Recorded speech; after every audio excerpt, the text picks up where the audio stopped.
Poginulih hrvatskih branitelja, poštovani hrvatski branitelji, svi vi dragi ljudi koji ste se okupili danas ovdje u Bučju na 31. obljetnici oslobođenja ovoga prostora, sve vas srdačno i s ponosom pozdravljam. Naravno, pridružujem se svim prethodnim govornicima i čestitkama koje su upućene povodom Božića, najljepšeg kršćanskog blagdana koji je tada prije 31 godinu bio još sjajniji, bio još veličanstveniji, oslobođenjem ovoga prostora, darom koji su hrvatski branitelji dali Požeško-slavonskoj županiji i Republici Hrvatskoj.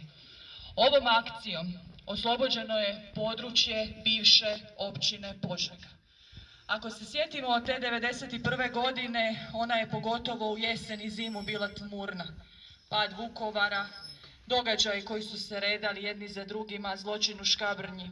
Jedan sjaj na nebu bilo je oslobođenje grada Lipika 6. prosinca.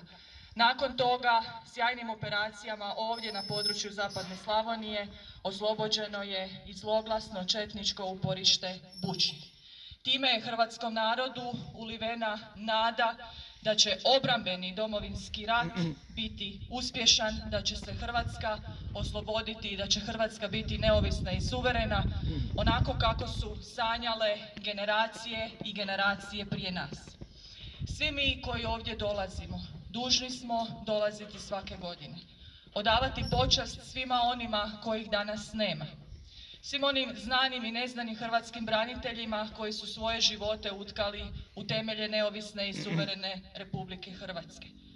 Ali svi vi, hrvatski branitelji, i svi mi danas zajedno moramo svjedočiti istinu o obrambenom Domovinskom ratu, kako nam se 31 godinu poslije Domovinskog rata i po njegovog početka ne bi događalo da se plasiraju različite teze u ovaj naš slobodni prostor. Teze o Domovinskom ratu, nekom drugačijem nego što ga mi znamo i što ga mi pamtimo. Domovinski rat, obrambeni je rat Republike Hrvatske.